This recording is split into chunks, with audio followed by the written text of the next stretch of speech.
Mari lihat dan dengar. Sulalatus Salatin Bab 2, mencari tempat baru untuk berbuat negeri. Kali ini, jom kita selami salah satu kisah paling epik dalam sejarah Melayu, Raja yang pergi melihat laut. Ini bukan sekadar cerita biasa. Ini adalah tentang Seri Tribuana, seorang raja legenda yang perjalanannya telah mengubah haluan sejarah di rantau ini untuk selama-lamanya. Dan semuanya bermula dengan satu hasrat yang nampak begitu ringkas. Baginda bertitah adalah hamba ini hendak pergi bermain-main melihat laut. Siapa sangka kan, ayat yang diucapkan oleh seorang raja di Palembang pada abad ke-13 ini sebenarnya adalah pencetus kepada satu pengembaraan besar untuk mencari tanah baharu dan menubuhkan sebuah kerajaan yang gemilang. Okey, jadi kisah kita bermula di Palembang. Di sinilah pemerintah kita Seri Tribuana, seorang raja yang bukan calang-calang dengan susur galur keturunan ilahi, mula merasakan takdir memanggilnya. Baginda tahu masanya di Palembang sudah sampai ke penghujung dan sesuatu yang lebih besar menanti di luar sana. Dan baginda ni memang seorang yang bertindak pantas. Mula-mula baginda panggil menteri utamanya yang setia, Demang Lebar Daun. Terus baginda maklumkan rancangan baginda. Dan menterinya, tanpa teragak-agak, terus berikrar, ke mana saja tuanku pergi, Patik akan ikut. Dengan serta-merta, titah dikeluarkan, siapkan seluruh armada diraja untuk berangkat dalam masa 3 hari saja. Cepat kan? Ini menunjukkan betapa berkuasanya baginda dan betapa setianya pengikut-pengikutnya. Sekarang, kita beralih ke saat keberangkatan. Cuba kita bayangkan sejenak betapa gah dan besarnya ekspedisi ini. Jadi, berapa banyak kapal agaknya dalam armada Seri Tribuana? Nah, teks sejarah Melayu sendiri menggambarkannya sebagai terlalu banyak, bagai tiada dapat dibilang. Maksudnya memang tak terkira banyaknya. Bayangkanlah lautan yang dipenuhi kapal sejauh mata memandang. Cara teks asal menggambarkannya memang sangat puitis. Dengar ni, panji-panji diraja kelihatan seperti awan berarak. Tiang-tiang kapal pula tinggi menjulang seperti pohon kayu di dalam hutan. Dan payung-payung kebesaran diraja nampak macam mega membangun. Jadi ini bukan sekadar kapal biasa ya. Ini adalah armada kapal perang. Ada tongkang, ganting dan kelulus. Ia umpama sebuah hutan terapung yang bergerak di atas air. Macam mana-mana kisah wira yang hebat pun mesti ada ujiannya kan? Dan Seri Tribuana pun tidak terkecuali. Baginda akan diuji untuk membuktikan yang baginda sememangnya seorang raja pilihan Tuhan. Jadi inilah dia krisisnya. Apa akan jadi bila seluruh armada yang begitu besar tiba-tiba kehabisan air tawar dan ianya berlaku di tengah-tengah lautan luas? Ini bukan masalah kecil. Ini adalah ancaman hidup dan mati bagi setiap orang dalam pelayaran itu.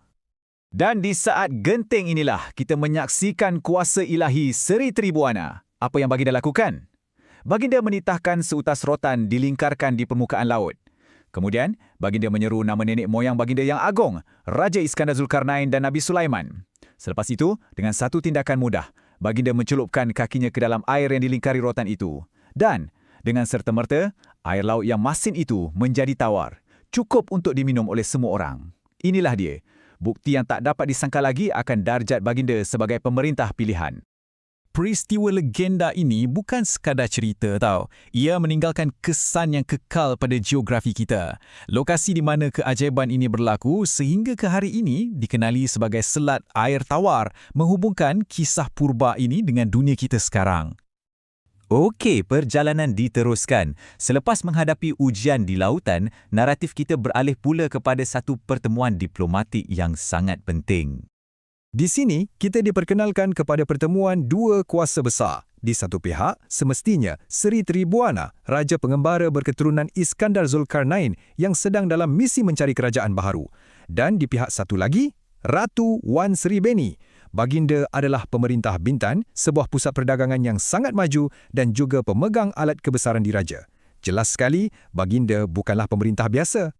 Dan kebijaksanaan Ratu Wan Sri Beni ni memang luar biasa.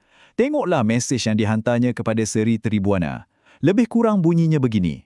Jikalau ia tua, katakan adinda empunya sembah, dan jikalau ia muda, katakan bonda empunya salam. Nampak tak betapa jeniusnya? Mesej ini ada dua maksud. Kalau Seri Tribuana tu tua, ia adalah lamaran perkahwinan. Kalau muda, ia adalah tawaran untuk dijadikan anak angkat. Apapun jawapannya, satu perikatan yang kuat pasti akan terjalin. Oleh sebab Seri Tribuana masih muda, maka baginda menerima salam bonda itu. Dengan penuh hormat dan rendah diri, baginda bersetuju untuk menerima jemputan ke Bintan. Jawapan baginda yang sopan dan tertib itu sangat mengagumkan utusan ratu dan ini memastikan pertemuan pertama mereka berjalan dengan lancar. Dan sekarang, kita tiba di kemuncak pertemuan ini. Bayangkanlah betapa megahnya suasana apabila armada kedua-dua kerajaan ini bertemu di lautan. Sekali lagi, sejarah Melayu menggunakan bahasa yang sangat hebat untuk menggambarkan pemandangan ini. Pertemuan kedua-dua armada itu digambarkan selaku-laku akan berperang lakunya. Cuba bayangkan kekuatan, disiplin dan kehebatan yang terpancar. Dan untuk mengukuhkan lagi imej itu, ia juga digambarkan seperti kawan semut beriring-iring rupanya. Ini menunjukkan bukan sahaja jumlah kapal yang banyak, tetapi juga formasi mereka yang tersusun rapi dan sempurna. Ini bukan sekadar pemandangan visual tau. Cuba bayangkan bunyinya. Dikatakan gemuruhlah bunyi bahanya, tempik sorak suara rakyat antara kedua pihak itu, bercampur dengan segala bunyi-bunyian, gegak gempita bahanya. Seluruh lautan itu bergema dengan sorakan dan muzik meraihkan pertemuan ini. Upacara sambutannya sendiri memang gah. Kapal Sri Tribuana berlabuh di jeti diraja. Baginda terus disambut dan dibawa menaiki gajah diraja, diapit oleh menteri dari kedua-dua kerajaan. Baginda diarak merentasi kota di bawah naungan payung putih diraja dan terus dibawa ke singgahsana di balai penghadapan.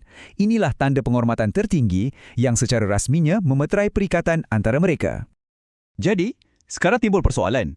Dengan sekutu yang begitu kuat di sisinya dan hak ilahinya sebagai raja pun sudah terbukti, di manakah agaknya Sri Tribuana akan membina negaranya? Perjalanannya masih belum sampai ke penghujung. Dan jawapannya akan terus bergema merentasi zaman. Di sebuah tempat yang suatu hari nanti akan dikenali sebagai Singapura. Perjalanan yang bermula hanya dengan hasrat untuk melihat laut, akhirnya membawa kepada penubuhan sebuah kerajaan yang akan mengubah sejarah dunia Melayu untuk selama-lamanya.